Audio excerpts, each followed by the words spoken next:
recently my daughter came back from school and she reckons, oh, there's a particular teacher that doesn't like her.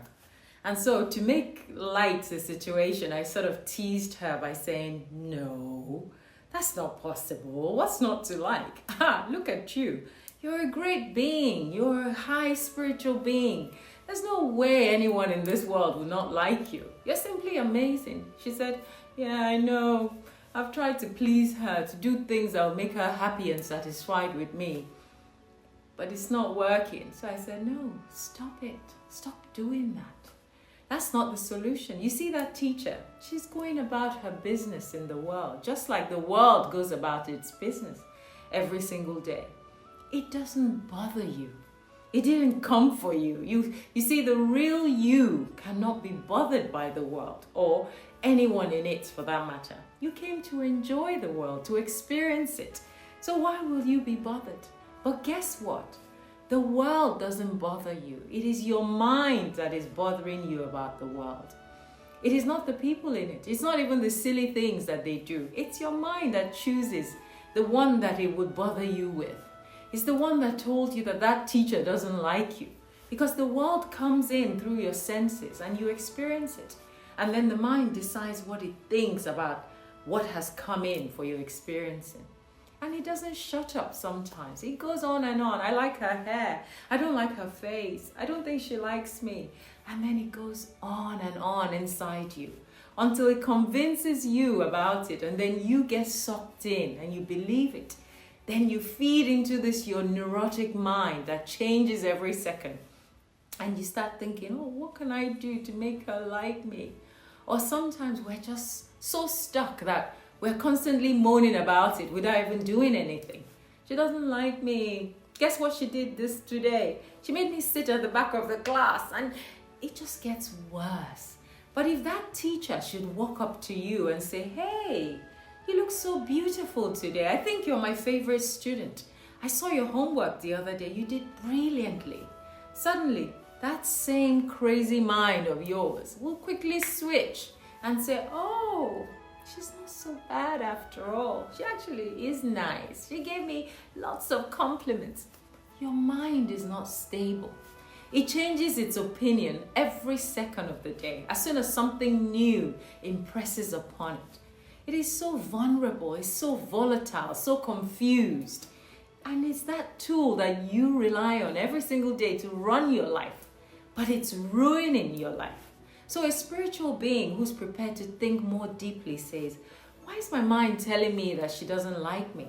How does that help me anyway? The problem isn't what can I do to be liked by others, but what is it that is lacking in me that makes me need others to like me for me to feel okay? That's a deeper question to ask yourself. Why do I need to be liked? What makes my ego think that everyone in this world is designed to like me? Is that why I'm here? To be liked by others?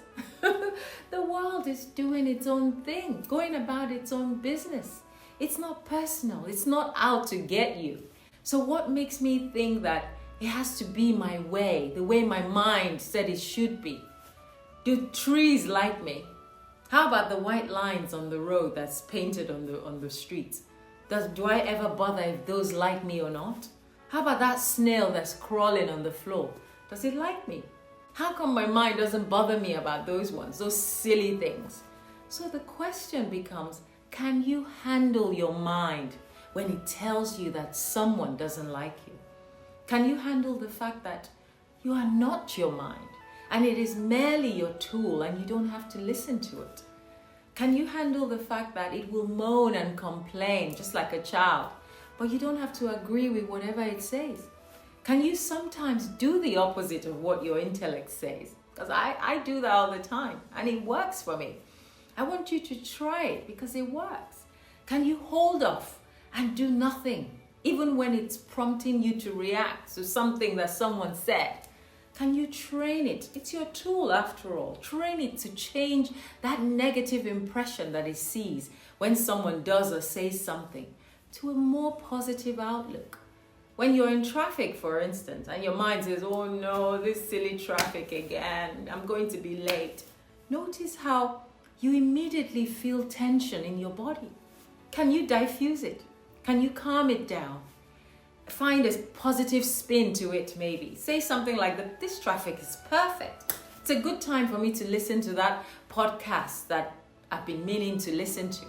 Or a good time for me to call my mom and see how she's doing. I have hands-free in my car anyway. It's a good time to check on that friend that I haven't spoken with in a while. And immediately watch how that traffic feels like a breeze. How your mind quietens. How you ease the tension in your body. It is your tool. It is not your boss. Stop listening to everything it says to you. It relies on your attendance. So don't go marking register all the time. Oh, aye. Presents. It's your tool. It's like an 8-year-old child throwing tantrums in the supermarket saying, I want you to buy me 5 bars of chocolate or else. Aren't you going to say, or else what? Aren't you going to just ignore that child until he eventually keeps quiet? Or are you going to just rush to the till and buy him 5 chocolate bars so he can be quiet? How about tomorrow? When you're back in that shop, he'll start again knowing that you've satisfied his tantrums yesterday. So don't satisfy your mind by believing and responding to everything that it says to you. You must ignore it sometimes and then watch it relax and keep quiet. Stop allowing that lowest aspect of your mind to run your life and ruin it. Start living from a higher mindset. That means set your mind higher so that you, the spirit, does not hang out with that part of you that is a serial complainer. There are some people, I call them Mona Lisa. They can moan about everything. Even when everything seems okay, they'll still be moaning about, why does it all look okay? Hang out with the higher aspects of your being, a place of love, a place of acceptance.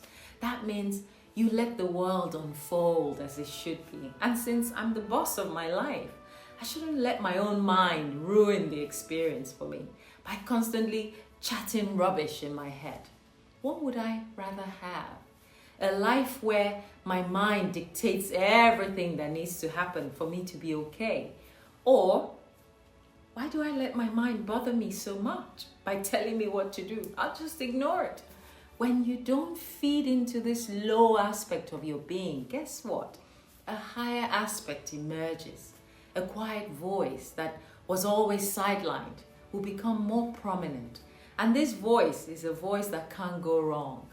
That's the one you want. It wants the best for you. The higher voice of your spirit. Now this one you should strive to listen to because it's your weapon of choice. It's your number 1 foot soldier. Your shield against anything that seeks to pull you to your base self. Remember, there's no rule book that says that you must listen to your mind. You don't have to. If it says this is going to be hard, very, very hard, and you go ahead and listen to it, it'll be the hardest experience you've ever had. But if you can choose and say, no, this is going to be easy, effortless, a walk in the park, and then watch how that experience becomes easy, how your mind immediately quietens and agrees with you even. If you don't believe me, just try it. It's one of the greatest lessons I've learned in life today.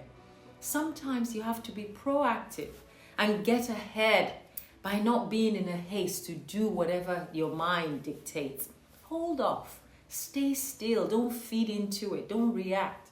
Observe silence, then only act from a place of clarity, which only the intuition has, not from a place of fear and confusion and being a Mona Lisa. These are the characteristics of your lowest self.